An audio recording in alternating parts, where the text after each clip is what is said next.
Hey, everybody, I have a sticky note next to my desk that says unmute. And this has happened every single time that I have been the producer of the show. So let's go back and rewind a second because there is for sure audio now. I can see it moving in my OBS window. Welcome to Phandalin by Night, hosted by our friends Van City by Night. They are usually Vampire the Masquerade content, but they've started dipping into D&D content, which is where I showed up playing in Mike's game. He's 2 up above me right there on Tuesday nights. And when he approached me to come and play, I was like, well, I could play, but I'm kind of a control freak. So how about if you let me run it instead? And he was like, yeah, totally, let's do that. I am your DM, Sarah, she, her. Happy Disability Pride Month. I'm going to go around and get all of my amazing cast members to introduce themselves, tell you a little bit about them, and then we're going to get right into it. So up above me is our Tiefling Bard. Do you want to introduce yourself? Hello, my name is Nikki, she, her. I will be playing Denny, the Tiefling Bard, he, him. And I'm looking very forward to learning how to play my Banjolele because I don't know and neither does Denny, so it should be adventurous. Okay, awesome. And like the costuming, friends, viewers, like look at the amazing cosplay that our people have put into this. This is incredible. Mike is up above Nikki. Mike, tell us about yourself. Hi, I'm Mikey Him. I will be playing Velen, also he, him. And Velen is an individual who doesn't have a past, so he's happy to be Mysterious. And I don't know if you can see on Mike's side there, he's got this incredible like water genasi. Yeah, he's a water genasi. So excited. Next to or over to the left of Mike is Sarah Prime. Oh, I think you're Prime because you're the DM. But yes, my name is Sarah, she, her, for both Graja Rage Rock and I'm playing the half-orc barbarian. She is just a year out of leaving her home in isolation, and she's ready to take on the world and see what it has to offer. I'm so excited for half-orc barbarian. Brilliant. And beneath Sarah, we have Whimsy, who is, I'm super excited for you guys to meet. Whimsy, tell us about yourself. Hi, Amanda, she, her. I am playing Whimsy, the tiefling, totally not a warlock, definitely not a warlock. And he is a he, they. And I'm very excited to be here, as is Whimsy, because he has never been out and about with people before. He doesn't know how to talk to people, and neither do I. So excited for Whimsy, and you guys are going to get it really quickly. Whimsy is, well, I was going to say the Chaos Maker, but I think that might be true for almost everybody. A different flavor of chaos than the rest of the Chaos Makers. Beneath Amanda is Najra. Do you want to tell us about yourself? Hi, my name is Najra. I play Jord. She, they, for both of us. And she's excited to leave outside her monastery. So let's see how that goes. And I'm hearing that the player volume is low. I do apologize for that. Let me just... My sound bar is completely grayed out. I can't change that at all. So let me see. And in OBS, it's up all the way that it can be.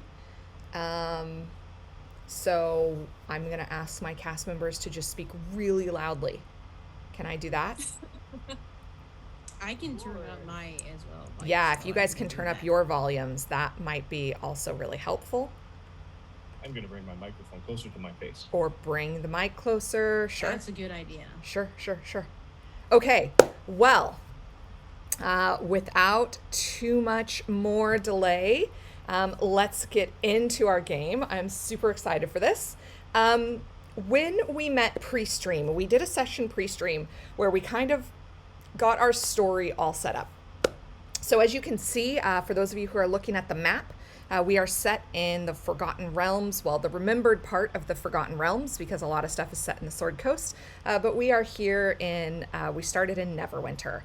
And, well, let me go through my notes from our pre-session. Denny was day drunk from yesterday when we started, and was still drunk when we started playing. Tajart had come into the Sunken Flagon looking for a job, and that is their purpose for being there, being in Neverwinter. They're looking for money. Graja was 2 pints in, kind of early afternoon, and had been day drinking from the afternoon, sitting at a communal table in this tavern and watching a purple-haired dwarf.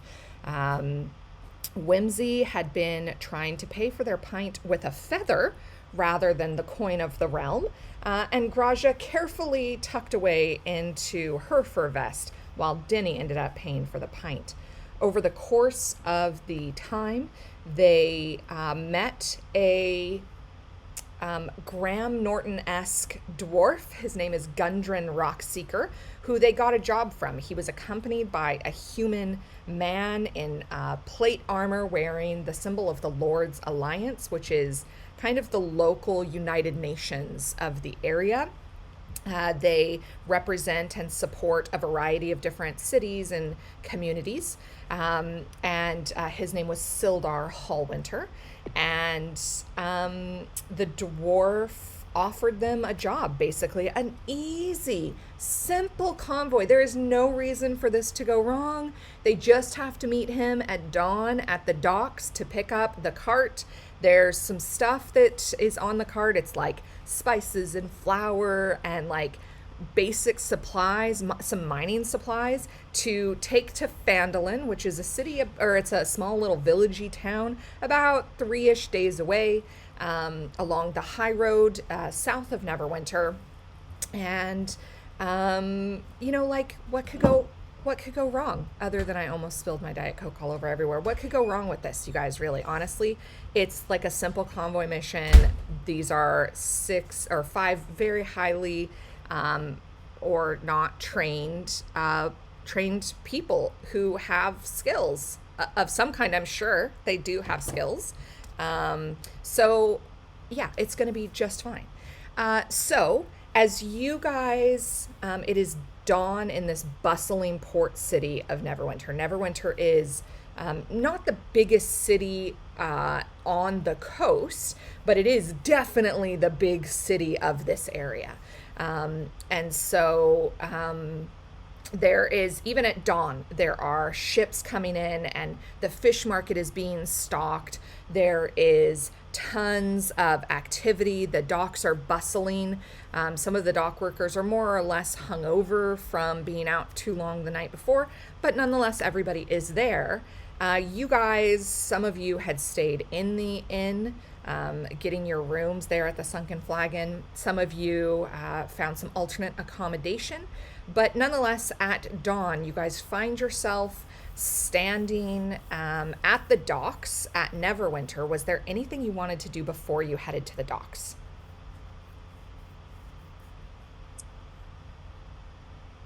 Whimsy's gonna see if he can find some free food somewhere, since his feathers are no good here.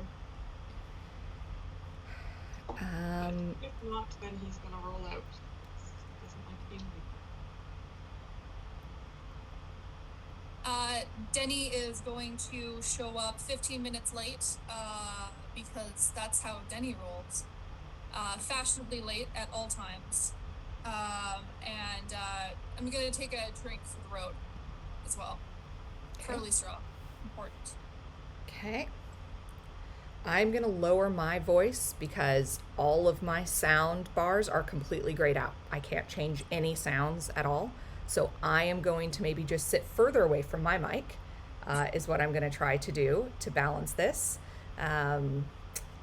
So excellent. Whimsy and Denny. Jart, Graja, Valen, what are you guys up to?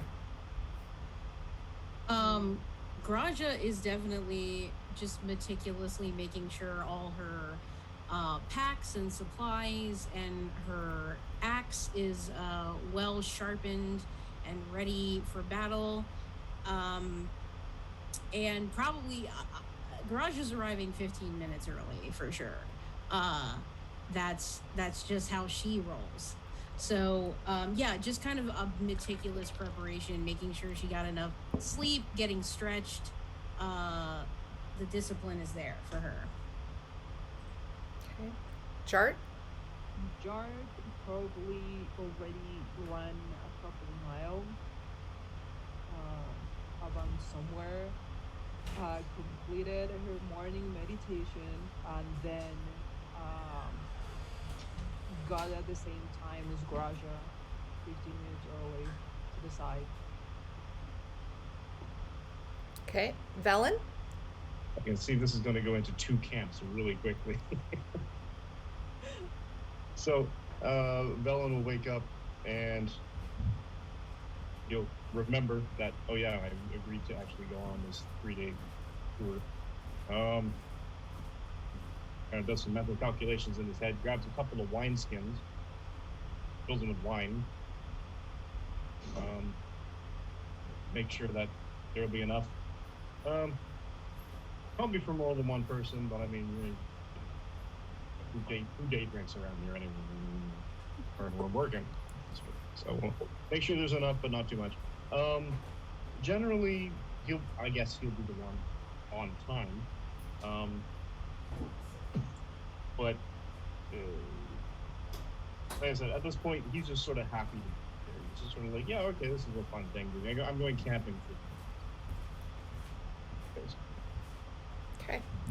Awesome. So as you all make your way earlier or right on time down to the docks, you guys notice, although it's bustling, there are two brown horses. They seem to have some white and blue streamers braided into their hair, so they kind of stand out. These are horses that they don't look royal, but they do look like they have some importance to them. And on top of them, conveniently, you do see Gundren and Sildar on top of each horse. They have saddlebags on them. On Gundren's, you also see a scroll case with the map that he had been looking at the previous night. And next to them is a cart. It's got two oxen that are tied up and hitched to the front of it, and a variety, probably 20 or so boxes, crates, of varying sizes, some sacks that are carefully packaged onto there. It looks mostly full. There is a bench seat at the front for a couple of people maybe could sit on, depending on how big or small you are. They're waiting for you.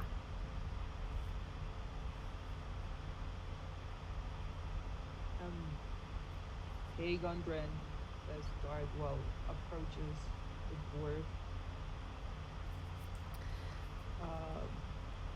Good morning, Belen, Raja. How was your night? Oh, it was really good. I slept really well. And I got everything ready, so I'm really prepared no matter what happens. And can you believe the kind of cool stuff that might be in these boxes?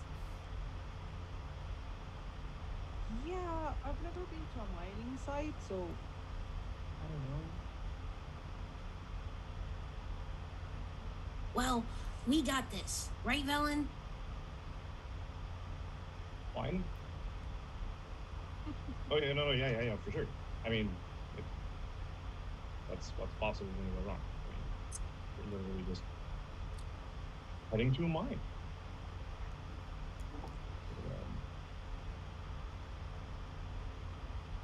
Can't think of any bad things that would happen. Well, and And like I said, if anything happens, like we're all prepared. And she kind of will just like give her axe kind of like a pat. We've got it. I'm sure of it. Really. So are Whimsy and Denny here yet? Whimsy's showing up exactly on time. Yeah. Okay. Denny is definitely not here yet. Okay, gotcha. So Whimsy, as you start to kind of look around, it's not Warlock shows up exactly when they're supposed to, and Whimsy pops over. You see his beautiful horns kind of glinting in the sunlight, and they pop in right as you start looking for them. Hey, Whimsy saunters up, takes one look at the carriage, looks at the bench seat up front, and essentially calls shotgun. Shotgun.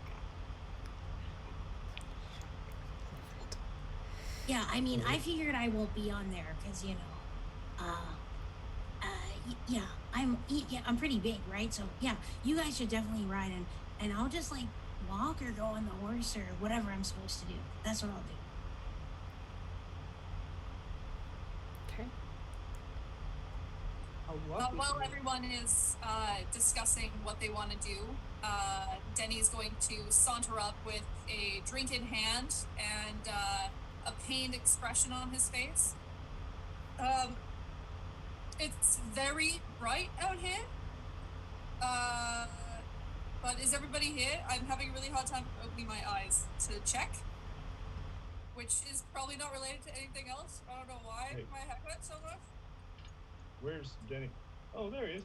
Denny! Oh, okay. Don't yell at me. I'm here. Hello. Or the dog offers him a wine. Oh my god, thank you for it right in here.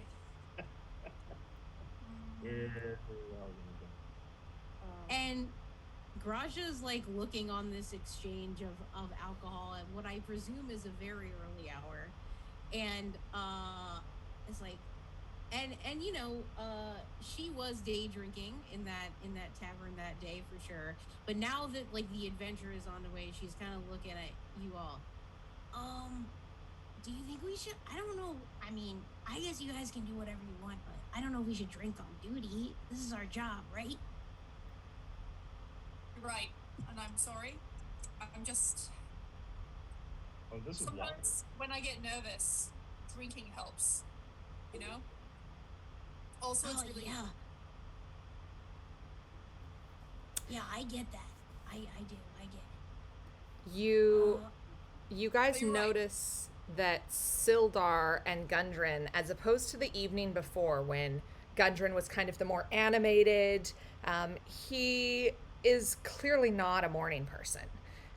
He is just kind of folded into his furs. He's, grunting as a response to people. Sildar, on the other hand, seems to be a little bit more in command. And he leans over off of his horse and he says, just to confirm, I wanted to make sure that you all knew you're not going to the dig site. You guys are taking this cart to Phandalin to Barthen's Provisions. It's a store there. They will arrange for further delivery to the dig site. Even easier. Yeah, cool. No problem. Then I don't have to worry about not drinking. I would prefer if you... I mean, whatever it takes, as long as you're at the top of your game. For some people, I guess it takes the edge off, sure. Alright, I'll just finish this one, and then I won't have any more. I promise.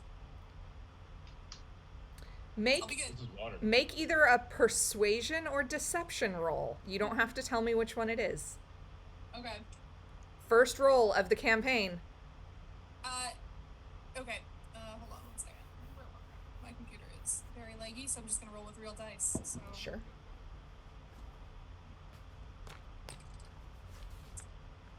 It's gonna be a 16. Ooh. Okay. He just gives you a glance with his eyes, and sits back up straight, his back straightening onto his horse in proper position. And he nods and says, "All right, make good choices." I will. He's a bard. What? Sure. I'm not judging. Nope, and neither is Sildar. After a few minutes of you guys getting a chance to look and to assemble together, getting your equipment, there's little spaces if you guys wanted to put your bags or something onto the cart. But pretty soon, Gundren starts to, you can tell his coffee is starting to kick in, and again, he sounds like Graham Norton, although I don't, but he does. So just channel that, okay? And he just says, okay, well, all right. Sildar and I are going to head down to Phandalin early. We'll meet you guys there 3 days. We're just going to go check in on my brothers first, and then we'll come back to Phandalin. So we'll meet you 3 days, all right? All right. Okay, be safe, okay? 3 days. Sildar just nods stoically at you, but Gundren waves, and they head off. Their brown horses, the white and blue streamers, heading off, carrying them off out of the city gate. Neverwinter is a big city, but you can see that there is a steady stream of traffic coming and going this one particular way where they are. Where they are heading out. That seems to be the main gate if you're coming in and out on a road as opposed to like the land where the docks, or sorry, as the sea where the docks would be. And so you guys are free to start heading out as well if you'd prefer, if there's nothing else that you have to do in town. Let's do it. No, we're good? Who's driving? One of you has a map, right? I don't think so. There's got to be signs, right? Yeah. Probably. It's a road. Just follow the road. Yeah. Yeah. Sure. We're all gonna die. Anybody who wants to could give me a history or survival check. Okay, I will do that. I'll try that. I got an unnatural 20. Oh, nice. Nice. 18. I get a 15. Some high rollers in this game. Natural 20. Oh, Yay. Or Why 21. are you wasting it on something The like this? first one. Damn it, Mike. I feel that knowing where we're going, it's kind of important. Yeah. Yeah, you're right. You're right. So yeah. you, I'm good at that. I mean, you know enough about the area. Several of you, I would say all of you who rolled know enough, sorry, about the area to know that when there are major off-roads or you come to a crossroads, that there are little signs that have been put up to kind of help people get to and from. The Sword Coast is a very well-traveled area, and although the high road that you're going to be traveling on sometimes has a history of banditry and rogue villains, and so you will need to be somewhat awares, for the most part, there are really well done signs. Velen, you remember that Phandalin is off of the Tribor Trail, which connects the high road.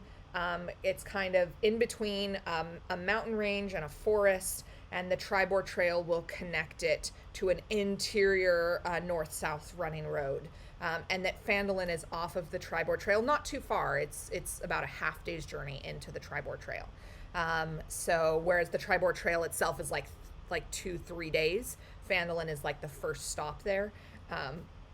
So you feel fairly, and that is a major like cross road. So you feel pretty confident that you guys aren't going to miss it on accident.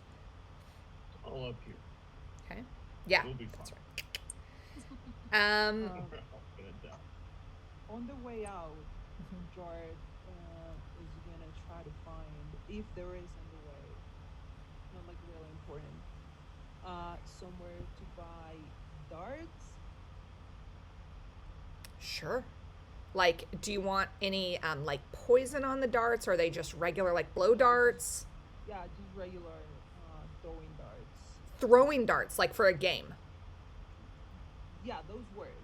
Yes, absolutely. You remember that at the Sunken Flagon they did have a dartboard, so you could probably go back and ask the tavern keeper where they got theirs. Okay. Um, Uh, go ahead.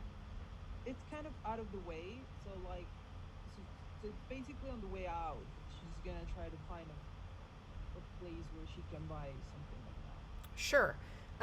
You do. Give me an investigation check. Ooh. Okay. It's a 10. Hey, as you're looking around, it seems like this is a more industrial area. So there's a blacksmith shop. There is a number of like warehouses. It doesn't look like there's kind of a general purpose store. From what you know of Neverwinter, it is sectioned into like four pieces.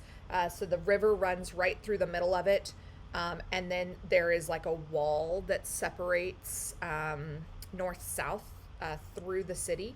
And a lot of the general mercantile stores are going to be at the north end. They're probably like a 30-minute walk over the bridges to get to. But as you look around for a few minutes, and you can take aside one of the dock hands to ask, and the dock hand just says, I mean, there's a dartboard right in the worker warehouse. You could just, I won't look. And he kind of winks at you. Okay. I nod. Thank you for your advice.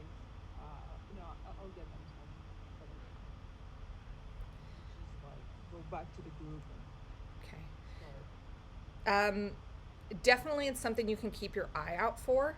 But I would say with a roll of 10 in the particular area of town, unless you're wanting to like go, it would probably take you an hour to go and get some darts at kind of the Lion Shield Coster is a big merchant in town, or one of the other mercantiles if you want to. Yeah, no.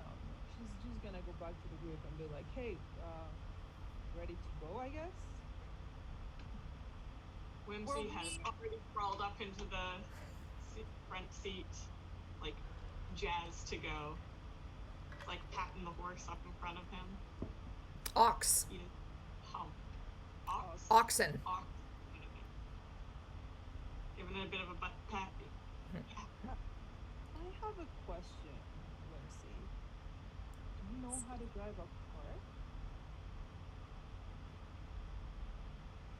Not exactly. I do know how to drive a car if we need someone to do that. Not saying I'm particularly gifted, but I do know how to do it. They're called shotgun, not driver. Yeah, just asking. Denny, do you want to do the honors? Yep, I can drive this cart, not a problem at all. Are The- we all ready to go? These oxen are very well trained. They are very tame. They are eager to kind of get out of the midst of the industrial quarter of the city. But I'll let you roll animal handling with advantage because these oxen are so well tamed. Like trail ponies, they just walk the same route all the time. Yeah, this is their trek. Okay. I'll roll it. Roll load. My computer is so slow. This might take a minute. Hold on. Okay. It's gonna be a 16. 16 is great. Yeah, the DC was not super high. These oxen, the second that you kind of take the reins and even lightly jostle them, like they take off. and you pretty soon fall into the steady rhythm. It's like driving a Tesla with auto drive. They kind of even stop before they hit anything. They know what they're doing. Like, not that you could sleep while they were doing it, but they know what they're doing. So they happily go and do that, and head you guys out of town. So does that mean Valen and Graja and Chart are walking behind the cart or around the cart? What's your general position?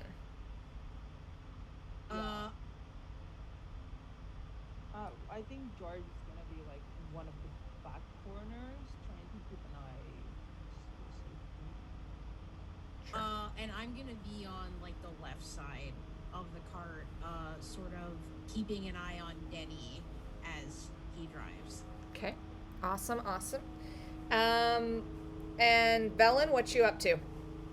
I mean, the cart's laden, but it's not too laden, so walk now and then realize that I have a rock in my shoe and hop on the end of the cart and pull the rock out of the shoe and hop back down, sort of thing. Just use it as a rest stop. So basically, if we're walk pacing or pacing with a walking speed, then it should be no problem.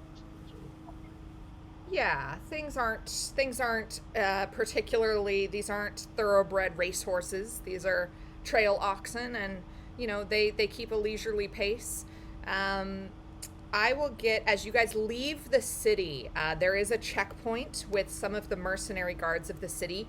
You'll notice that these mercenary guards are not dressed like Sildar was, whereas he was in plate and his logo of the Lord's Alliance was predominant. It was like clearly affixed to his armor. The local guard are in studded leather. They encompass a variety of gender binary as well as races. They have a variety of different accents. Neverwinter is as a place over the last kind of 10 years as the Lord Regent has taken over, is a place that has started to bring a variety of people in, and it's a really good like melting pot of different civilizations, and all kinds of people can come and find their homes here. And clearly they feel strongly enough about it that they've signed up to be part of this guard. And they check you guys out, ask where you're going, write it into a logbook. One of them says, do be careful. It's the high road can be dangerous. Cover your load at night. Try to get off of the main road. Good luck. I hope to see you back in a few days. Thank you. Cheers, mate. I hope the rest of your god ship goes by smoothly. It seems to. Nobody wants to mess with the Lord Regent. So it's been easy peasy so far. And you guys head on out. As you get out of the main city about an hour or two, beautiful fields open up beside you, gentle hills. Off to your left as you're going south. I had to physically turn my chair around. Did you guys see that so that I could orient myself on the map? Off to your guys' left, you see the beautiful canopy of trees that make up the Thunderwood Forest. The Thunder Tree Forest. It is a massive forest, and these trees are like the sequoias in California. They are just so gigantic that you can see them. They are many dozens of kilometers off, and you can see them clearly. And this canopy is lush and beautiful. And as you go, there is a place just kind of near lunchtime. It is the closest to the coast that you actually will be on your journey, and you get like this big like Oregon coastline view of this beautiful cliffs, and the ocean spread out in front of you. To the north, a couple 100 kilometers, is the icy frozen flows of the Icewind Dale, and so you see a number of the ships that are coming and going. Some of them look like they're preparing for much colder travel. They've got iron or steel fronted plows mounted to the front of their ships. Some of them you can tell are going further south, and there's wooden galleons and freighters and all kinds of amazing boats that kind of come and go out of Neverwinter. And it's, for the most part, it seems to be a fairly easy journey on this first day out of town. Can I get whomever is the most responsible for keeping an eye on things? Oh, we're already getting some not me's. Whoever is the most responsible for keeping an eye on things, can I get you to roll a perception check for me? I mean, I'm gonna roll for that. yeah, I'm driving, so I guess should I roll if I'm like trying to like watch where I'm going? This Am I isn't. so into driving that I'm not paying attention as much. I mean, the oxen know what they're doing, so you do get to kind of look around and admire.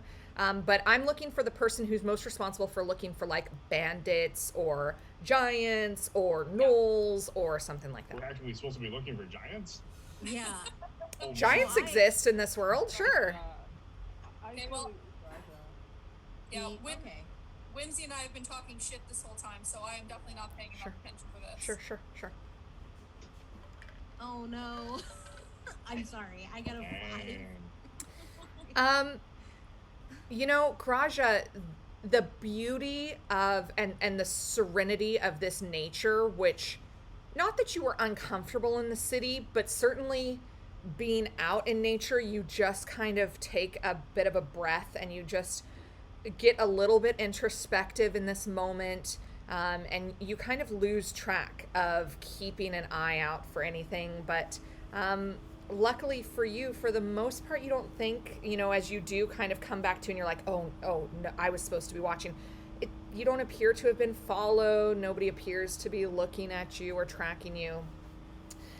You guys do meet several convoys coming or going. Some of them move a little bit faster than you. Some are coming into Neverwinter. There is at one point like a traveling circus group passes you, and you can see they've got several coaches worth of people. But for the most part, the first day melds into night. How does camping look like for your group, or what do nights look like for your group?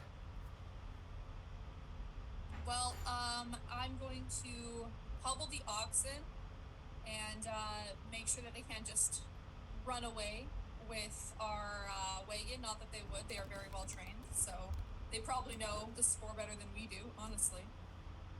But I'm going to just make sure that they can't go anywhere, and I'm going to defer to someone else about actually camping, because I have never slept outside before, so I don't really know what comes next, guys.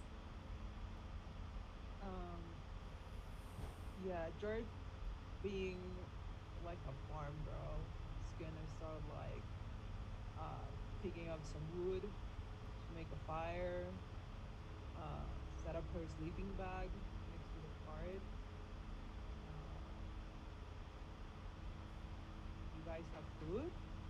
I hope everyone gets food. Yes, I do have some food, love.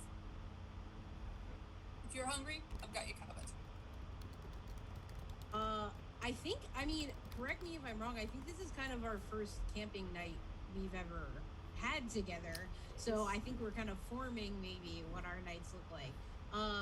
For Graja, camping is second nature, basically, at this point. This is how she's been conducting her existence for the past year, is kind of camping on her own. So I think she's very keen to get everything in its place, get the fire, get the rations out, make sure all of the stuff that we're escorting is covered, as they said to do, and then is kind of just happy to sit down at the fire, maybe get a little bit of drink flowing, and learning about these people that she's traveling with. Very eager. So Graj is sort of attending to all that stuff, as I said. Um, and don't worry, I can take care of the fire as well. I don't mind. Don't worry. And Jart basically just clicks her fingers and the flame rises. Whoa! That's amazing. Have you always been able to do that?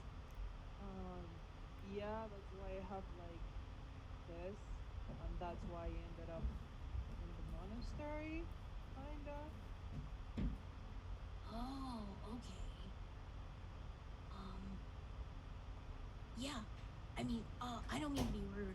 I'm sorry if that's a rude question to ask. I guess that is kind of weird being like, where does this, power come from? I mean, I guess that's really maybe not polite, so sorry.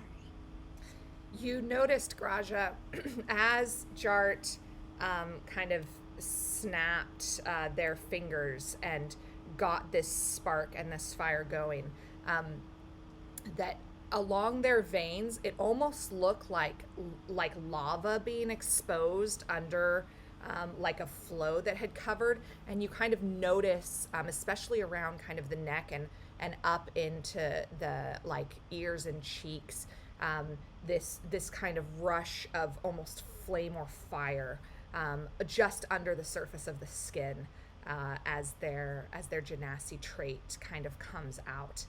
It is a little bit fearsome, but fucking cool, man. Yeah, Graj is just definitely like taking it in with great zeal, and just joyously observing. And she kind of looks around at everybody else. It's like, I mean, I guess we all have some kind of like interesting power, right? It would be good to know what everyone can do.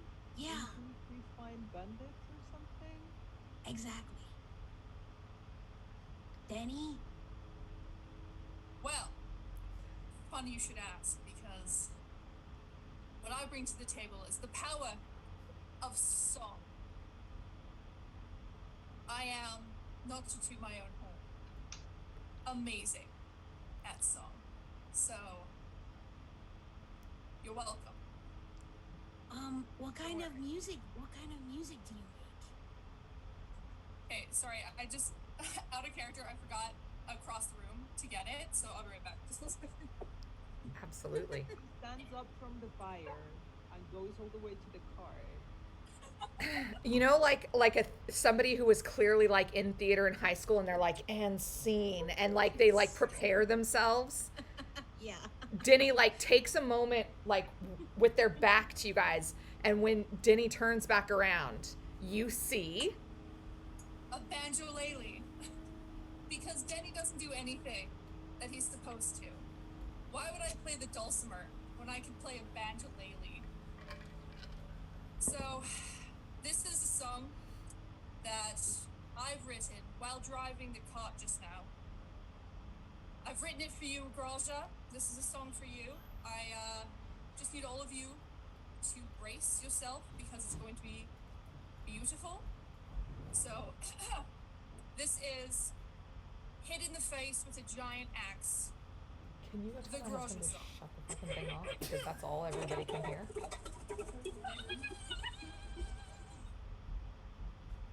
You're welcome. Yeah, I'll need a performance check for that. I don't know what the percent. I hope it's really bad because that's the whole point of Denny. Yeah. Okay. That's an interesting question. Can you actually throw a roll?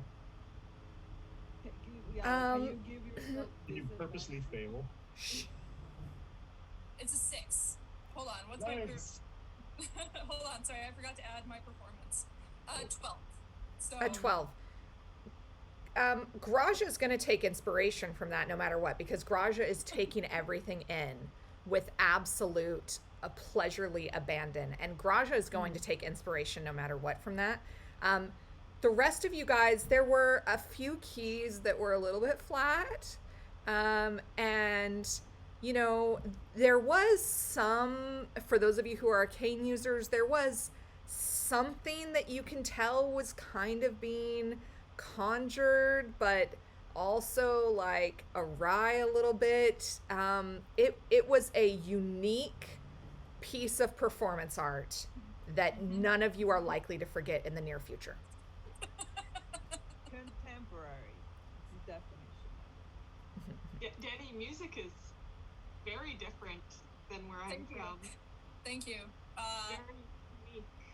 My village, when I was growing up, we weren't allowed to play music. It was banned, completely banned. No one played music. But my father and I are merchants. We sell linens and cloths. And while I was out one day, I heard this man playing this beautiful song, and I was On a inspired. banjolele. On an accordion, actually, but they were too expensive. I couldn't afford an accordion, so I bought a banjolele instead. And you know, I was so inspired to learn myself, and I tried to learn in secret, but my mother, as mothers do, found out, and eventually, long story short, I showed my gift, my beautiful gift, to my village, and they were so impressed with me that they told me that I should go and spread my beautiful song to the rest of the world. And here I am, spreading my music. Thank you for listening, friends. Thank you, Danny, for sharing.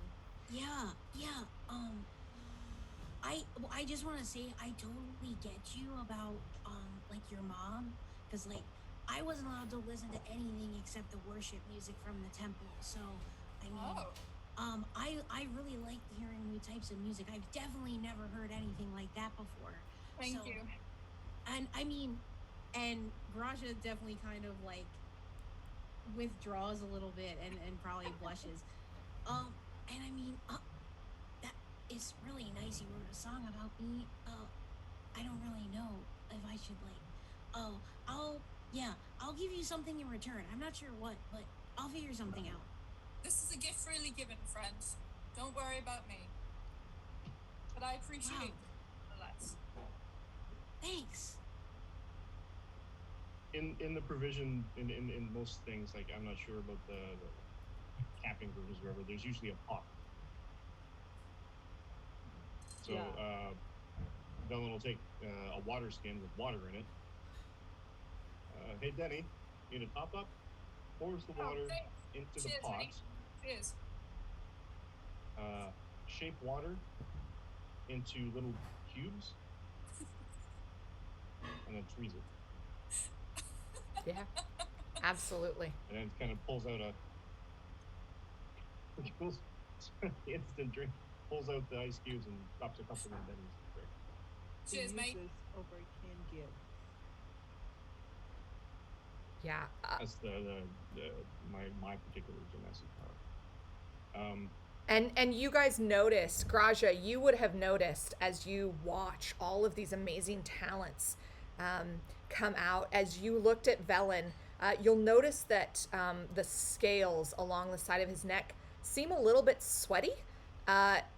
Like, not in a gross, well, all sweat is gross, but like, there definitely, there's some moisture that built there as he used his power to create some water and shape these ice cubes.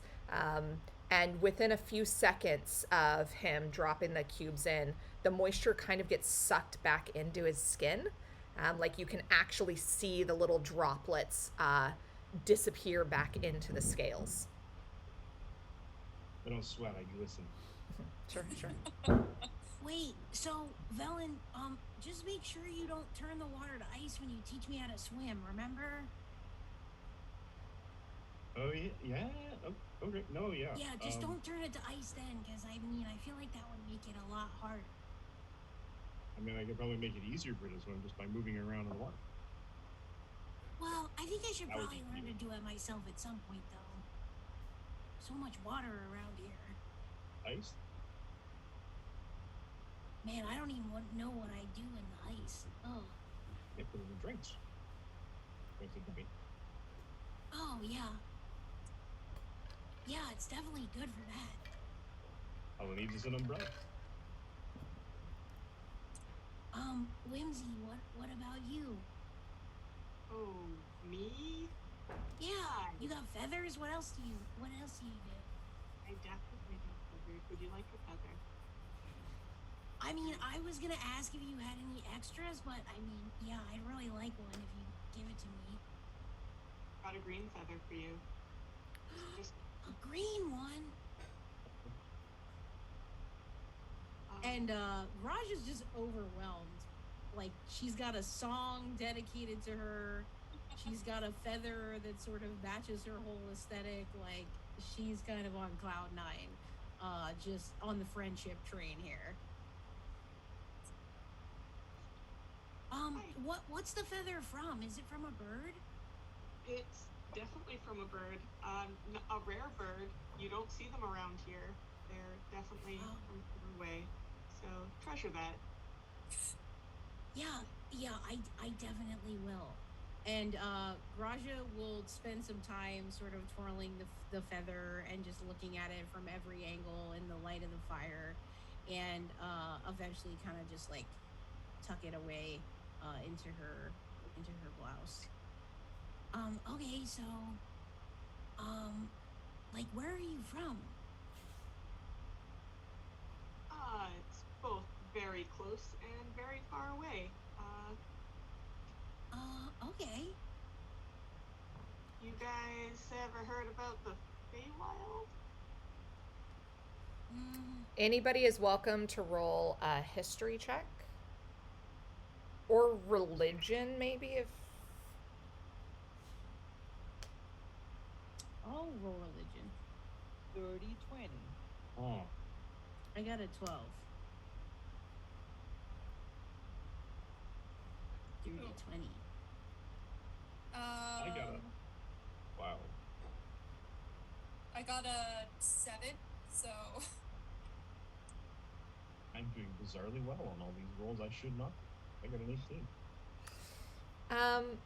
18. My two genasi, you guys definitely know what the Feywild is.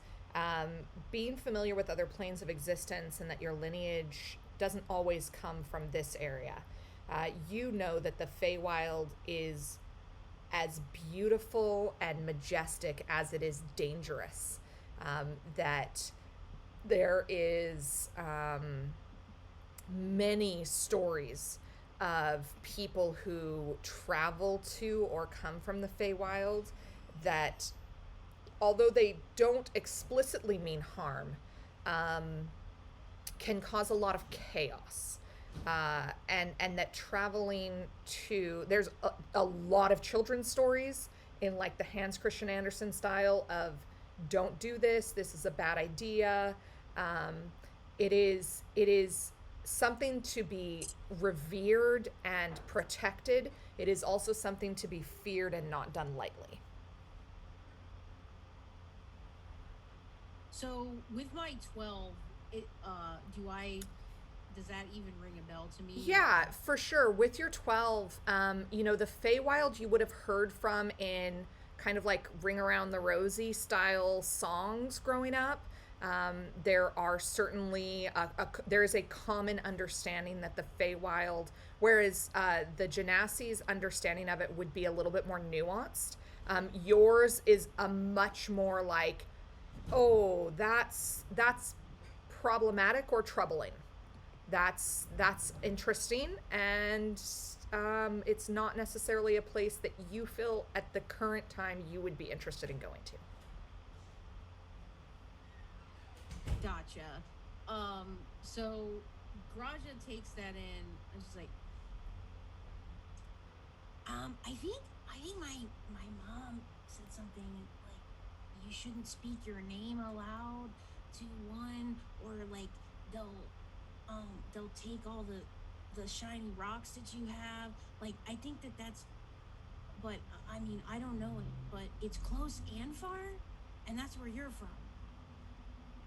That's the one. Yep. Well, I'm happy you're here now. Me too. gotta try something different. I heard some stories. A bard came through about a year ago and was telling stories about this world, and it all sounded so interesting. And I was, long story short, my dad finally let me go. So, Well, we're glad you're here, mate. me too. It's so different. Kind of. I'm not seeing the adventure yet. I'm sure it'll come. Small steps. It all just seems a little gray. Quieter. The food sucks. Yeah. Since I've been away from home, I've noticed that too. There's no spices anywhere. I don't know. I feel like it's. I mean, I guess. Yeah, kind of just ate the same thing all the time at home. So I kind of just like to have all the choices that seem to be available, especially when I was in the city. Wow. True, the food there was much better than what I've experienced so far. But you know, it's just nothing like a good home-cooked meal from your mother. The way she used to make lasagna was really nice. Nobody ever puts sulfur in the lasagna outside of my mother, you know? It's such a shame. Maybe you can make it sometime. Maybe. I can only assume that I'm a good cook. I've never tried, but I mean, it can't be that hard, right? I mean, you're pretty much good at everything I've seen you try to do. Drinking and playing music, so you seem to be really good at that. Thank you so much. Well, maybe I'll try it one day, just not tonight. No, for sure. Yeah, no, we're good right now. We can buy some stuff when we get paid.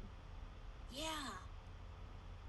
All right, that'll be our celebration. Once we get the money from this gig, I'm gonna make celebration feast. Yeah. Definitely. So what time is it? It is now that you guys have had some time to sit at this campfire and kind of wind down from your day of walking or riding. It's coming up to bedtime at this point. Is everybody going to bed? Are you guys going to do kind of a watch system? What's your plan here? Let's do Lucy some will take a watch. Sorry, say that one more time. It makes some pretty useful for watching. If you don't mind, I would like to take the last watch. I like to do some stuff before the sun comes out. Okay. Denny is not familiar with the concept of watches because, again, he's never slept outside before. He's used to sleeping in very fancy inns when he's not at home. So he's just gonna fall asleep on the ground and hope that that's what he's supposed to do. So. Sure. So, Roger or Belen, do you want to take the other watch, or someone stay up with Whimsy? Sure, I can do that. Okay, so sorry, did I hear Velen and Whimsy are taking first watch, Garage's taking second watch, and Jart's taking third watch? Is that what I heard? Yeah. Yeah, I think that's good. Okay, so Velen and Whimsy, one of you can do perception check with advantage, or you can both roll perception check individually, whatever you prefer.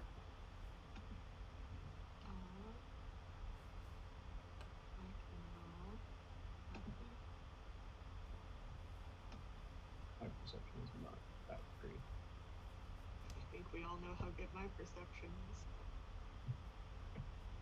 Oh, first watch. Come on. Yeah, Please. 7. Oh. You roll with advantage, or each one is rolling? I think. Okay, and sorry, what did you get, Whimsy? I believe that's a 15. 15. Awesome. as Velen is doing his watch, you guys are sitting across from each other, looking out, occasionally standing up to walk around. Velen keeps practicing with his water skin, freezing and melting what water is left in his water skin, and kind of just loses track at several points of what he's supposed to be doing. But Whimsy, you're doing a much better job of it. The talk of home has really really reminded you of how beautiful the forests and the glades were at night at home, and you keep hoping that you'll see some sign of like bioluminescence or beautiful fireflies or something. And so your eyes are peeled looking for, not that you're fully homesick, but there's definitely an element of wanting to see something familiar this evening. And so as you are watching, you keep a very close watch, and as your shift comes to an end, nothing so far appears to have caught your glance, and it's almost with a kind of bittersweet sadness that you're glad that nothing bad has happened, but you really kind of wanted a little bit of a reminder from home. As you get ready to fall asleep, it strikes you that it wasn't all glamorous leaving, and that you've got a little bit of homesickness that's planted in you. And you wake Graja up, and yeah, Graja, you are feeling it, but you stretch and you sit up on the log and you kind of get yourself going. Velen had very kindly left you some ice cubes, so there's like some fresh iced coffee, like a cold brew, sitting right there for you. So considerate, that Genasi. And you've got like your little Moscow Mule cup, and you're just like good to go. Give me a perception check, please. Okie dokie.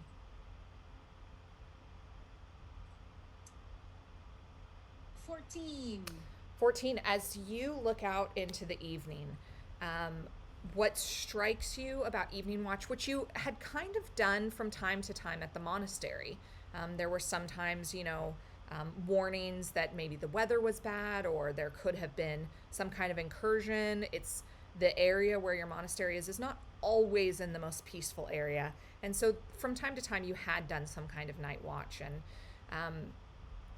what strikes you is how different. You can kind of hear the waves from afar off. You hear a gentle breeze flowing across the flats and the straights that are on the road. You do hear, very late into your watch, you do hear the quiet wheels and clopping of a caravan, like maybe one or two carts, not a very big one, kind of go past you guys on the main road. You're kind of parked off to the side, camped off to the side, and you do hear them go past.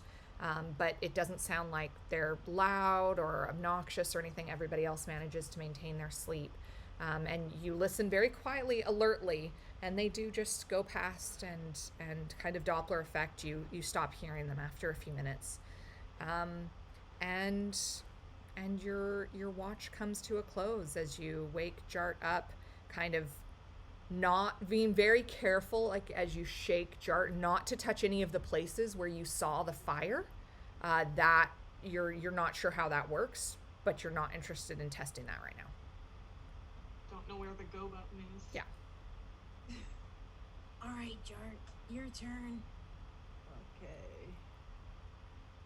Nothing so far, so hopefully yours is easy too. Let me go back to sleep. Sure. Okay.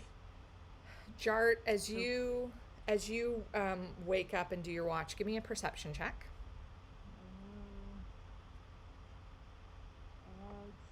It's not that bad. It's a 13.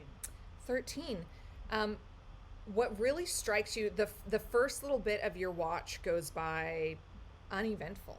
And then you start to see the sunrise. You start to see the colors before the sun rises. And in those beautiful amber pink bands and stratification of light as the sun starts to rise.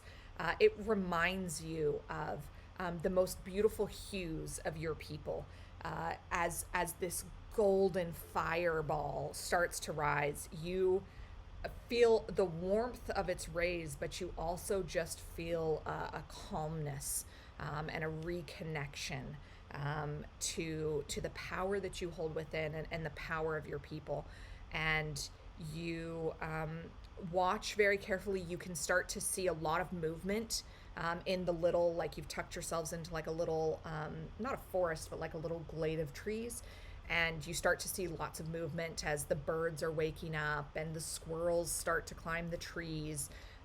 And there's deer on the pasture across the road. There is definite beautiful life around, and you get to experience this by yourself in just a very peaceful time before it finally is time to start waking everybody up as the sun. You maybe let them sleep a little bit longer than they wanted to, just because you're enjoying those moments of peace by yourself for a few minutes, feeling confident that you've found a job, which was your responsibility. It was what your mission was, and finally, though, you do start to wake everybody up. With a special energy towards Danny and Whimsy, who I don't think are gonna be very happy waking up.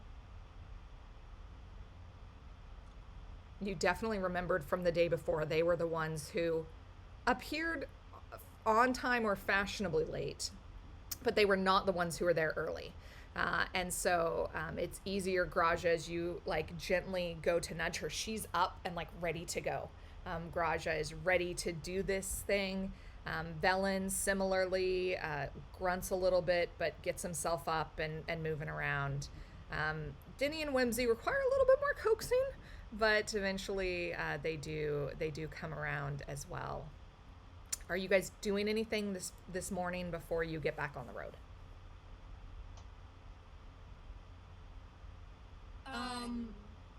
Sorry, go ahead, Garza.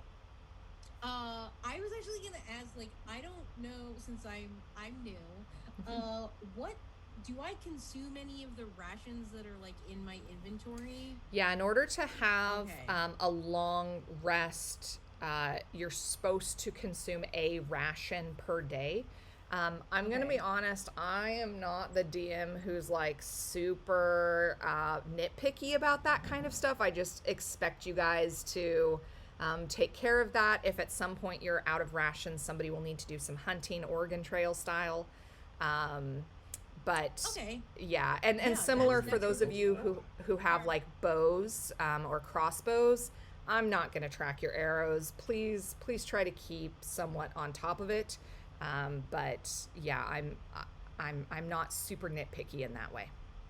Okay, cool. I was just trying to, since a new day is upon us, I want to be compliant here. Yes. So, cool. So I don't, I'm just getting a quick inventory of my own weaponry here. Obviously have the great axe, and then I have a couple of hand axes and things like that. So I'm kind of just okay, and I got everything in my pack, and kind of eager to get on the road, a little bit vibrating with energy at this point, but nothing specific. Okay.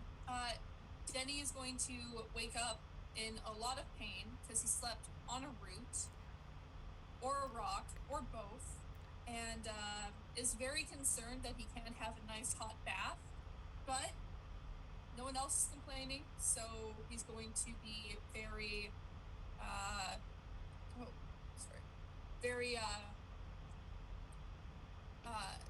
very worldly. He's gonna fake it and be like, nope, hey, I got this, it's fine. Who needs to smell good? Who needs to not be in pain? I'm fine. Let's hit the road, guys. It's fine. It's fine. It's fine. It's fine.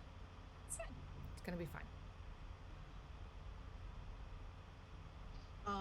And Graja will look at Denny sort of sympathetically. Yeah, it's sometimes not very fun sleeping outside, but you'll get used to it. I hope so. I hope my back gets used to it. Go ahead. Sorry, I was gonna say I could help a little bit? Like with your pain? That'd be good, because I think I had this in my back this whole night. Okay.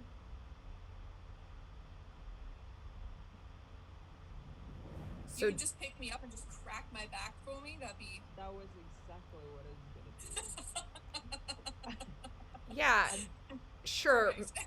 We'll call that medicine. Give me a medicine check there, Jart. Sure. It's not bad. It's a 10. I Denny, didn't hurt you. as they go and pick you up, what you notice is not necessarily that the hefty and exuberant shaking of your body isn't the thing that helps the most, as opposed to their heat, like a nice, like icy hot across the back, really just loosened everything up for you there. And Jart, they have a beautiful talent of just being warm in the right places, and you definitely feel things loosen up. Yeah, you do feel better after that. Oh, thanks, mate. I really appreciate it. That's really nice of you. It's okay, whatever. Jart's like super low key, not wanting to receive too much of the praise, but glad to be of assistance nonetheless.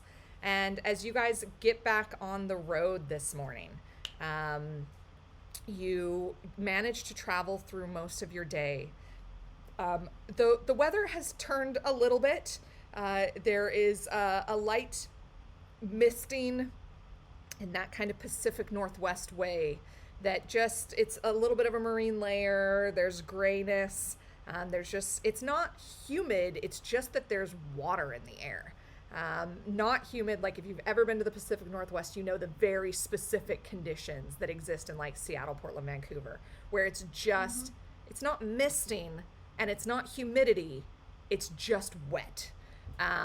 And that is certainly how things start early this morning. But it burns off as kind of the early afternoon comes. It never gets too hot, which is nice. And the oxen, had been kind of eating all of the patch of grass around where you guys had stayed the previous evening. We'll say for simplicity's sake, because it's our first time playing together, that somebody managed to bring them like a bucket of water, and they did get something to drink.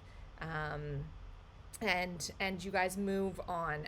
At the end of the second day, things look very similar. You guys managed to take watches. For the sake of narrative, I won't make us do every single night.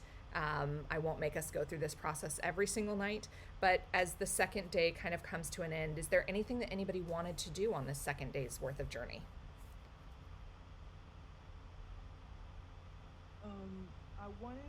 George wanted to learn a little bit more about Whimsy, because the conversation about what they could do turned into a conversation about where they're from. But Jar wants to walk next to Whimsy on the trip and be like, do people from the Feywild have abilities, do magic? I don't know. Najra, can you come just a little bit closer to your mic? I'm just having a hard time hearing you. I'm sorry. Sure. She's gonna ask Whimsy what people from the Feywild have magic, were you born with magic or something like that? I don't know. Whimsy will be a little bit cagey with his answers. He will sort of dance around it. I was adopted, but most of the Feywild do have some kind of magic to varying degrees. My father's quite powerful, but again, I'm adopted. I wasn't born with anything other than the usual tiefling fire stuff. You know, that old bag. he seems very dodgy about talking about himself in any real capacity. Jart, Does make Whimsy carry a weapon? He's got a bow staff. um Jart, make a insight check for me. Ooh, I'm good at those. Did 22. Okay, so Whimsy, I'll leave it up to you.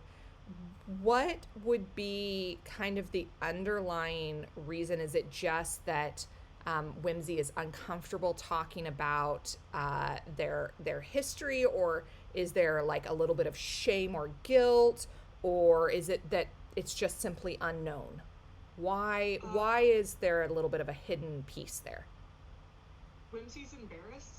He got signed to his warlock pact against his will because his dad didn't trust him to take care of himself. So he's a reluctant warlock who does not want to admit he's essentially got training wheels on. You notice, Jart, that Whimsy has a slight, like, golden blush that comes across their cheek as they start to talk about their past. And you in particular, being a fire genasi, are used to seeing some of these colors and what this might mean.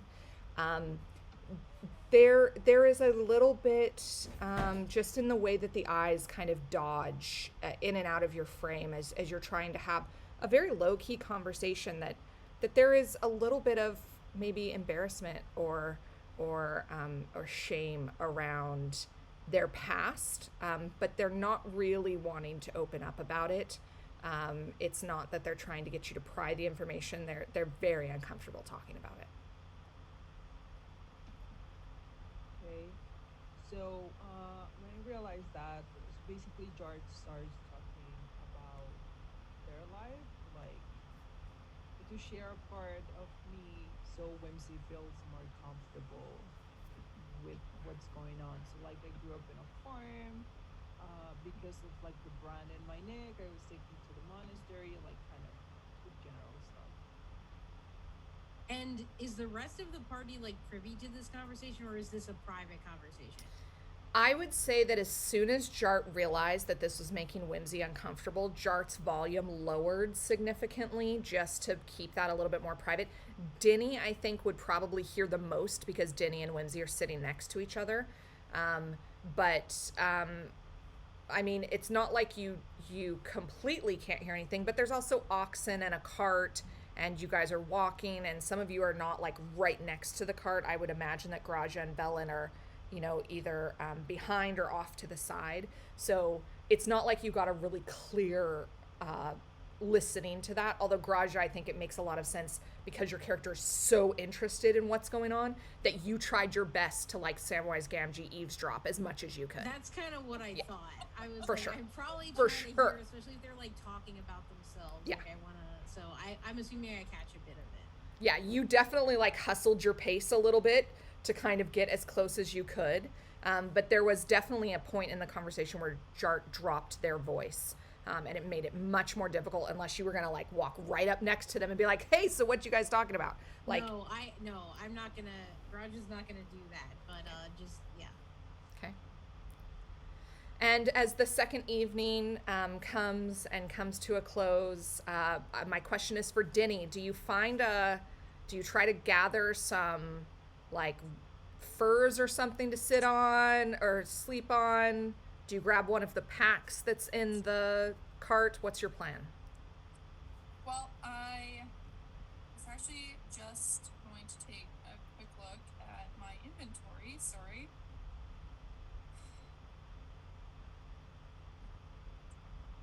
I do have a fair amount of just spare fabric laying around.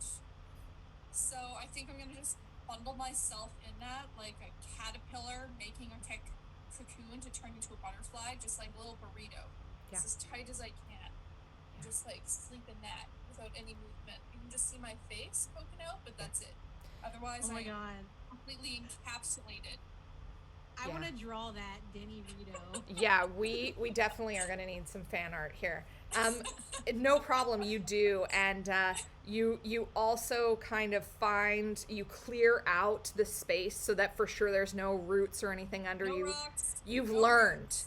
It I'm underneath the wagon so that there's no drizzle that can hit me, and I'm Yeah. just like a little worm. Yeah. Just laying in there. perfect. And you do sleep much more comfortably this evening. Good. Although, like a nice hot hand massage by Jart the next morning, like, wouldn't be the worst thing in the world anyway for Not. a pampered diva like Denny. So, I mean, preferably we would just sleep spoon together, so it would be like a water yeah, bottle situation. totally. But Yeah. you can't have everything while you're roughing it. So. Sure. I can lend you a hand. One hand. Just One singular head. That's the way you put it. It's Yeah. warm. Yep. Totally. And you like, your hand manages to heat but not singe the fabrics that Denny is carrying. And you do get like a nice, like one of those, things that you put in the microwave that's got like the beans in it, the buckwheat sacks. You do manage to get a little bit kind of, and you can move Jart's hand through the evening so that it like heats up different spots. But you all do manage to get through another night. We'll say for the sake of narrative that, again, nothing happens this night. Whoever is on watch will have heard at varying points people coming through. At one point there is kind of a crashing sound in the forest, but it never gets too close. And on the morning of the third day, as you prepare to get ready, I'll have you guys manage your rations or whatnot, refill water bottles. There's a little stream, a little babbling brook with some fresh water in it, for those of you that need to refill any canteens or anything. The oxen are taken care of once again, because we're all about taking care of our animals on this stream. And you guys get started about mid-morning. As you guys have been traveling for a few hours, you do hit the Tribor Trail where it expands off and heads off towards the interior away from the coast. You can kind of see it here in Roll20. I was actually about to ask, is that path sort of going... The red dotted line? Yeah, I see the red dotted line. Yeah. So is it the part up further where there's like a forest, or... Let me... Because I see two... Oh, okay. Okay. You with me? Yep, Oh, yeah. I'm with you. Got it. Okay. Cool. So you guys, interestingly, at this corner, there is what looks like an old burned out inn. You see an elven woman and a couple of different workers. They seem to be kind of trying to restore or refurbish the inn, and taking away like the burnt out pieces, dragging stuff out. You overhear the woman call out and say, Bacchus, darling, could you get up to the second level and try to clear away as much of the char as possible? And Bacchus, this human with a scarred face, something has happened to him. He says, yeah, no problem. And he kind of starts to assemble some scaffolding. It looks like they're trying to restore whatever they can. You guys stop for lunch. This is a good place to kind of stop for an early lunch and watch as they do some construction. There's several people on this elven woman's staff who are doing the work. And pretty soon you continue on. Does somebody have an echo? Is it me? It's not me. Sorry, I was sneezing. Okay. And you've been on the Tribor Trail for about a half a day. When you come around this particular bend, and what you notice, Graja, you in particular, Jart, you also, what you notice is that the road kind of narrows a bit, that there is big, not big cliffs, but there is definitely like some bluffs on either side of this road, and it narrows. Can I get each of you to give a perception check?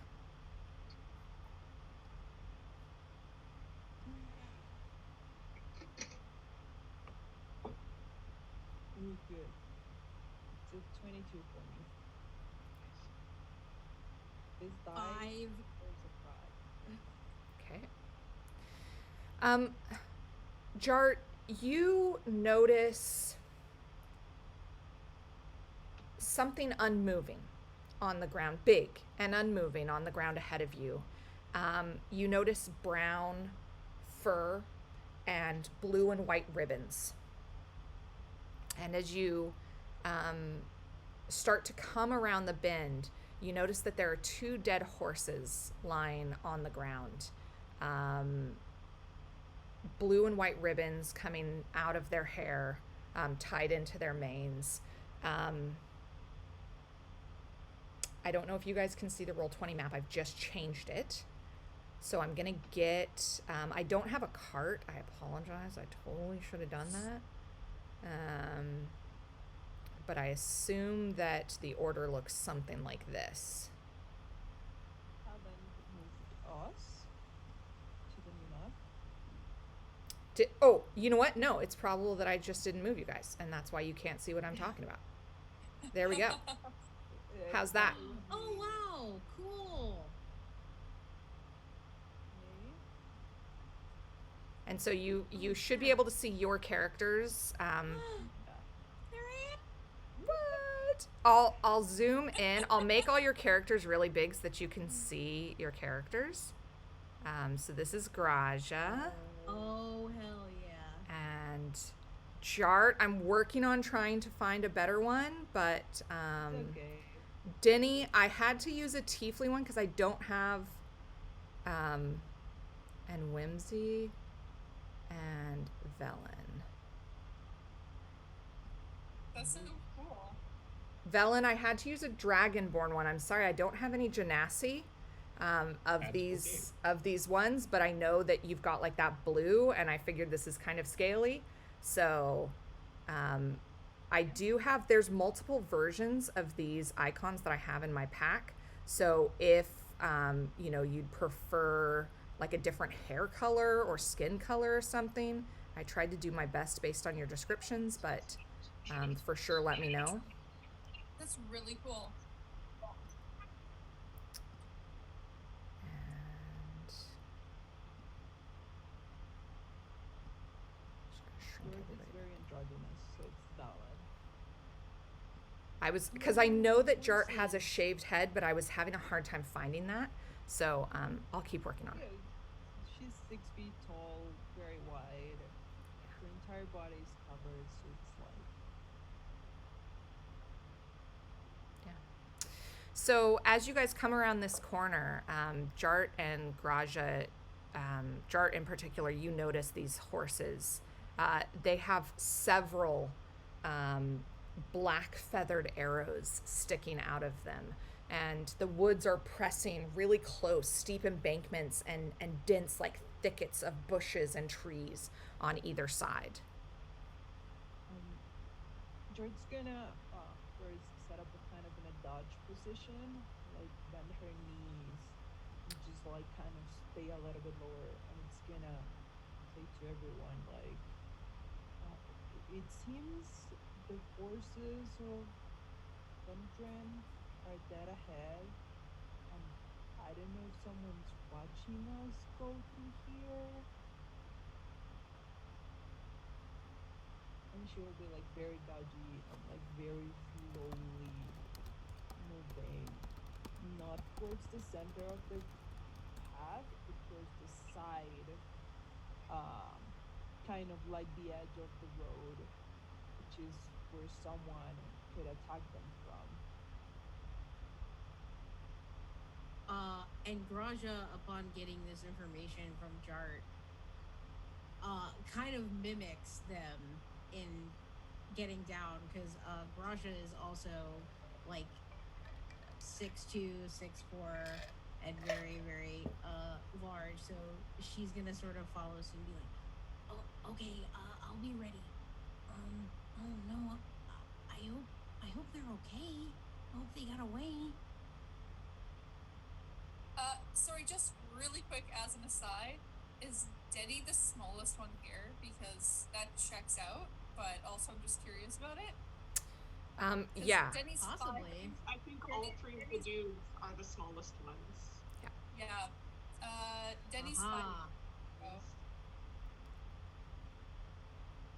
So how tall is Velen?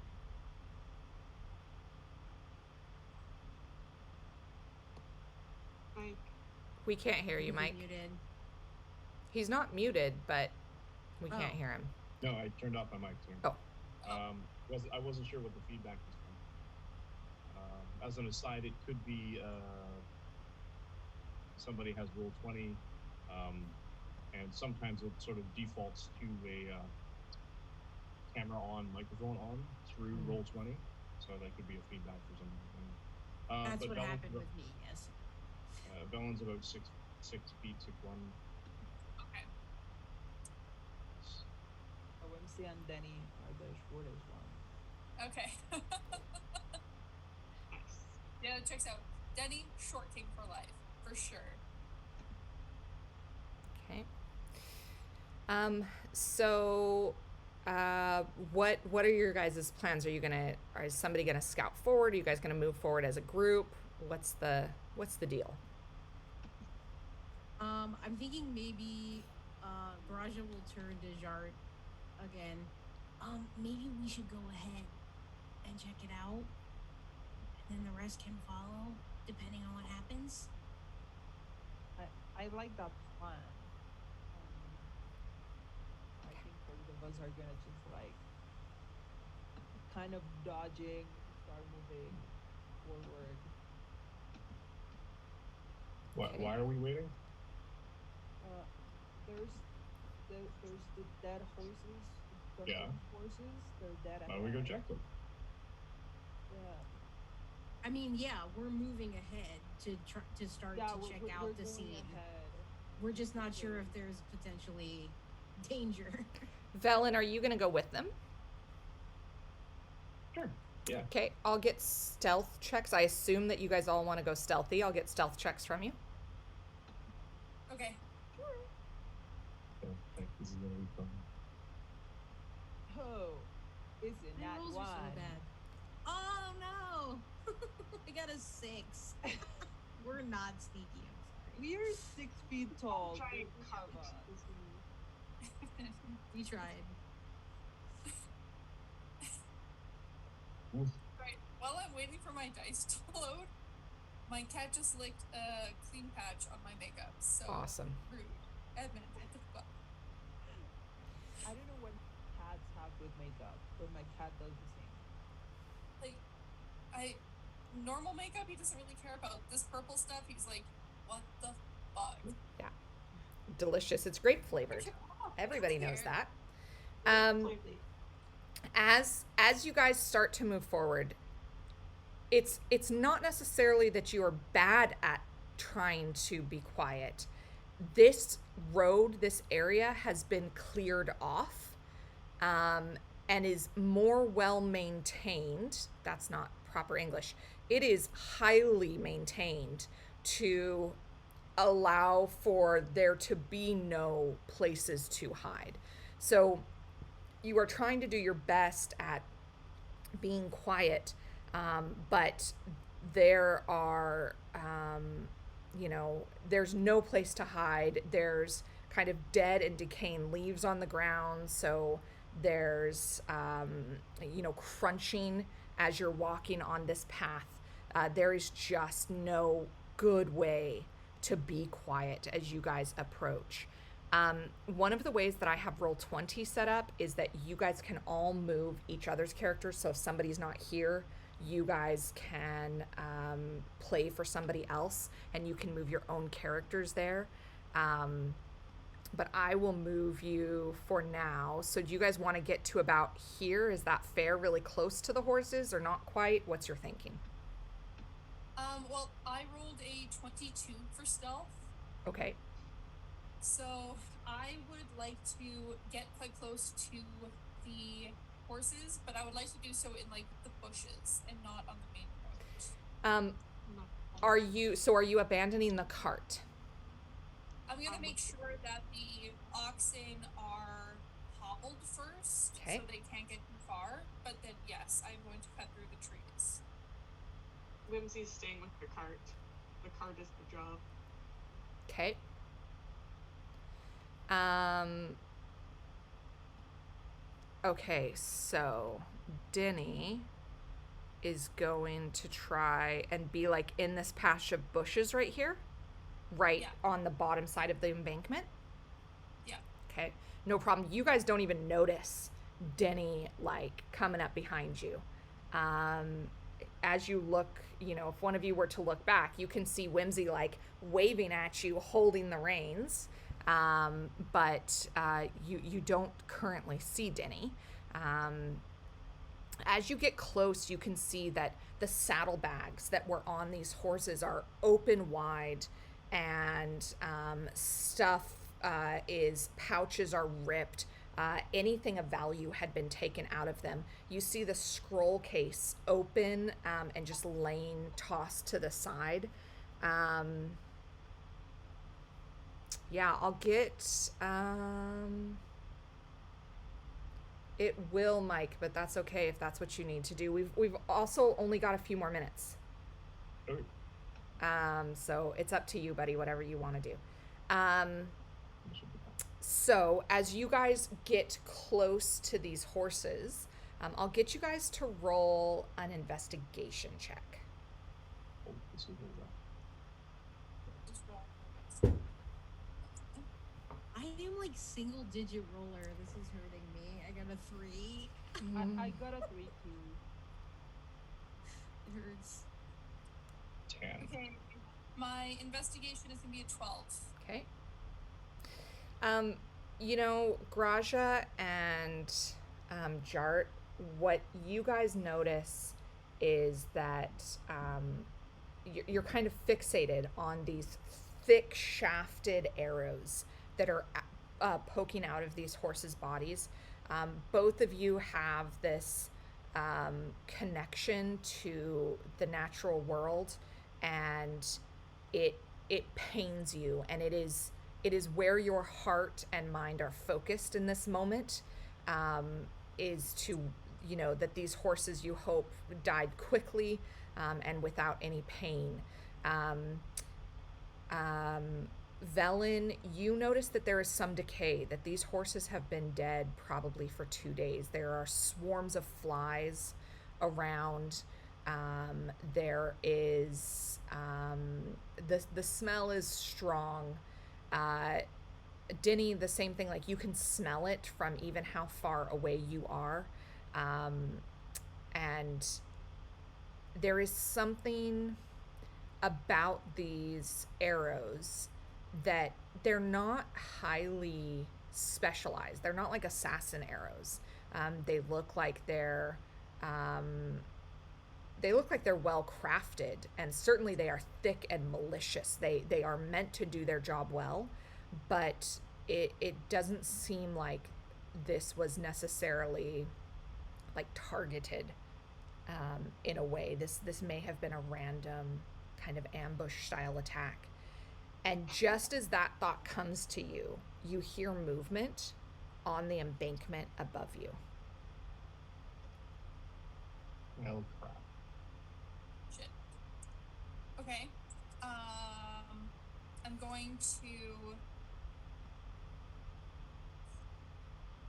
going to try and hide Okay.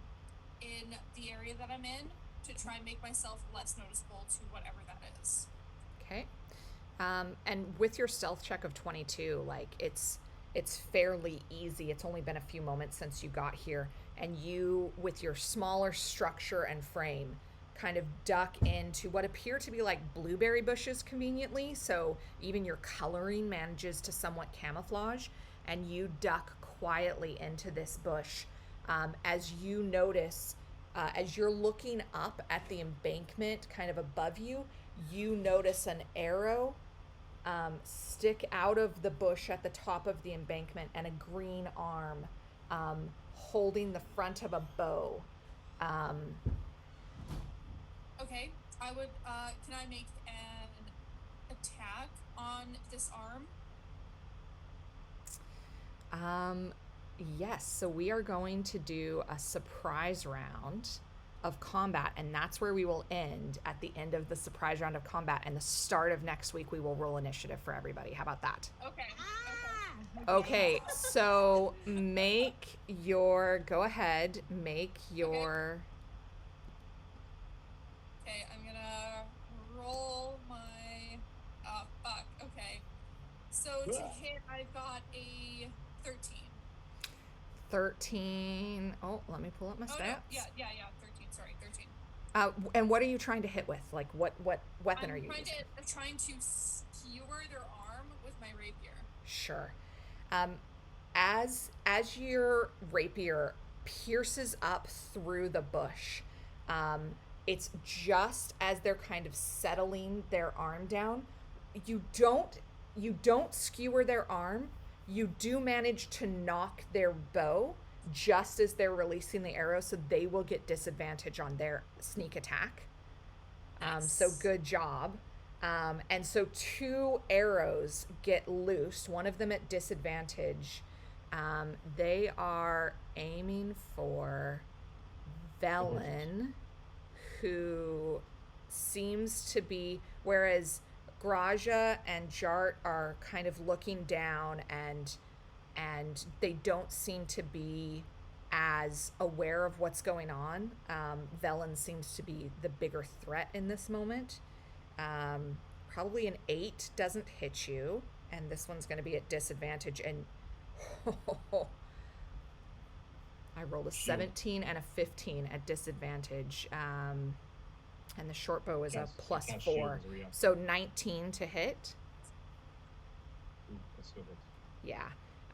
And you take 5 points of piercing damage as an arrow sinks into like the meat of your arm. And as you look up, you see 2 goblins poking out of the embankment. You can clearly see their arrows. You see Denny's rapier like trying to ring a bell, trying to move the bows out of the way. You also, just in that moment that you kind of look around, you notice little green heads like alligator eyes that you didn't notice before. 2 on the left side and 2 on the right side. You guys are surrounded by a party of goblins. And that, even though we're going to end a few minutes early, we don't have time to get into actual combat. I'm so sorry, you guys. But that's where we will pick up next week. So let's, I don't know, everybody tell me, Graja, Sarah, this was your very first session of D&D, right? Well, I did a one-shot. Okay. So graciously, I believe it was Vancouver Steve's first time DMing for D&D. But yes, that was the only other time I played D&D. So yeah, this is pretty much all this is new. It was very fun. My rolls are terrible, so I'm getting it all out of the way now. Yep. But no, I mean, I think it's fantastic. I love this Roll20 map. I didn't know we were gonna get these we're on the road and the horses. I'm like, this is so cool. What a great tool. Yeah. That's awesome. Well, good. I'm glad that was a good experience for you.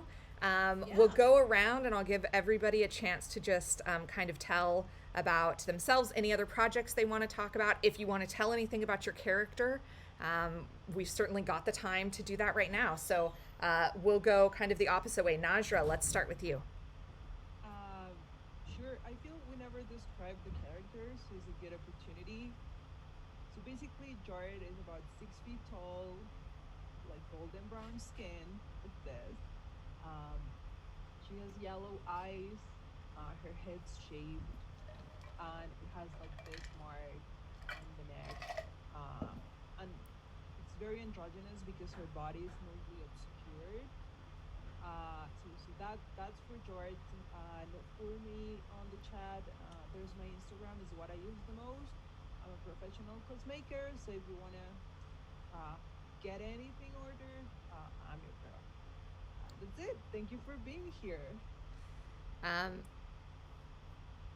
Najra, we are so excited. I'm so excited to have you as part of my table. So welcome and thank you, Amanda. I guess describe Whimsy a little. He is, as we are discovering, the second shortest one in the group, which I find it hilarious that the ladies are taller than most of the guys. Yeah. Loving that. So yeah, Whimsy's just under 6 foot, not including the horns though. The horns add a couple inches. So is that he is almost people-looking skin tone for the most part. Sort of a dark gold, kind of like he's got a bit of the beach bro look going. Golden skin, blonde hair. Raw. But his arms and legs both fade to like a darker orange. And then there's also the black horns, black eyes, and a black tip to his tail. Yeah. He's a little dumb. We love him for it. It's not dumb, he's just inexperienced with how this world works. Sure, It doesn't absolutely. make sense to him. You guys can just lie willy-nilly for no reason. Just tell not truths. It's ridiculous. I love it. I love it. And do you have any your Instagram? Do you have any other projects that you're working on? I am a not professional cosplayer, but my Instagram is balderdashing, and that's mostly where I hang out. It's where the non-magic happens. Okay, awesome. Sarah Prime. Yeah. So I play Graja. So yeah, she's 6'2", very, very large, probably like 250 plus, great big, strong arms and legs, and kind of just what you see that I'm wearing now is her appearance. I tried to give a little taste there. So in terms of projects, I am a creative partner at Martlet Games. I'm the storyteller for a Vampire the Masquerade 5th edition chronicle called London's Bleeding. Our season 1 has just finished, but this Wednesday at 8:30 Central, 9:30 Eastern will be some epilogues for the characters in our chronicle. So that'll be our last little block of epilogues. And then the first season of London's will be all closed. So go ahead and check out that series on our YouTube channel for Martlet Games. I'm also part of the Saturday Vampire Takeover with Vancouver by Night, of course. I played Jude the Tremere.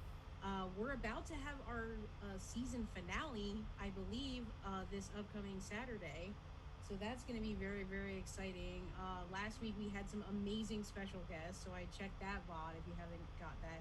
So yes, Vancouver by Night delves into darkness at, try to get the time zones, 12 p.m. Pacific, 3 p.m. Eastern is when my vampire game is on. So check me out there, MC Diabetes on Twitter. That's where all my projects are. Thanks everyone so much, and thanks to the party and to the DM for my inaugural D&D campaign. I really appreciate it. It's going to be so great to get to. I love working with new players to get to see them go through this. So thank you for coming along with us. Mike, tell us about yourself and your projects. Mike, he, him, played Velen. He, him. Velen is a water genasi. He's 6 feet, about 225. He's the strongest Avenger. No. And you'll all find out what he can do, hopefully, soon in combat. He just let a little bit of secret out by casting Shield.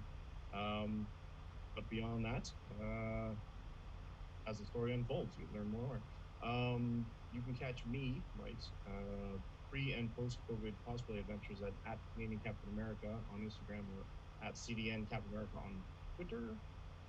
I am, as I said, part of the Saturday Takeover. I play in one of the vampire games that which is shown, I believe, at noon. So check that one out. The same channel. I am also play here on Sundays, and I am also the dungeon master for the Tuesday Would Be Heroes campaign, also here on this channel. I think that's it. Awesome. And do you want to tell us anything about Velen? Not yet. Yep, absolutely. Done. He glistens. He doesn't sweat. Agreed. He glistens. I love it. He's moist. Nikki. Hi. I play Denny, and sorry, my cat is trying to escape, so see you later. Black Pepper, goddamn. Anyway, you can find me at Instagram. I'm Poppy Fields, and you can also follow the cats at field.cats on Instagram as well. There's a couple pictures of my tarantula as well. I'm sorry in advance. But apart from that, what I can tell you about Denny is that his backstory is basically the movie Footloose, except instead of music, or instead of dance, it's music. And while it may seem like his tribe told him to just go so they could get rid of him, they all actually believe that he's a great musician. So he's got a lot of unearned confidence going for him. So we'll see where that goes. Lovely. That gives me a lot of good jumping points for when we meet bards and taverns across the lands. Thank you. So I have been your dungeon master for this inaugural episode of Phandalin by Night, so named because even though I have never played a game of Vampire the Masquerade, and I'm sure that I'm going to get dragged into it at some point, I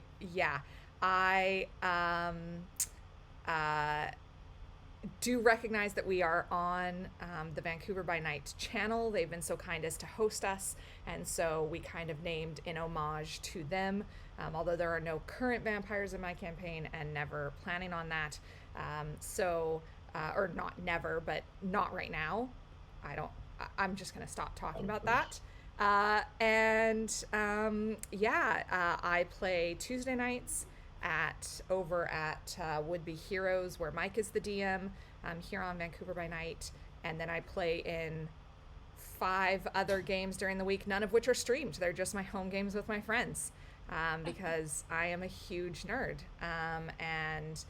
Thank you guys for joining. We'll start in combat next week. Thank you. I didn't have Twitch open tonight because I'm the one who's producing, so I want to say thank you to anybody who rated into us. Thank you to all of our viewers. We so appreciate you. I know Steve, the owner of Vancouver by Night, would be a hater if I didn't also mention that we do have a Patreon. We do have merch, I think. There's some Vampire by Night stuff. We have some dice for Vampire the Masquerade that you can get. Please subscribe and, I don't know, bells or notifications or something, the Twitch stuff.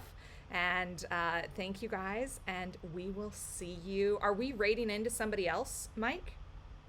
Well, we were going to, but they came and raided us first. Hey, thanks guys for raiding us first. Yeah, thank you so much, Dimples and Dice. Oh man, you guys are the We're best. gonna find ourselves a raid. So we're gonna find somebody to raid into. Remember that when you raid into somebody, you actually have to go and watch their stream. If you just follow the raid, it doesn't always go with the numbers. All these things I'm learning about Twitch. And thank you guys for watching, and we will see you next Sunday night.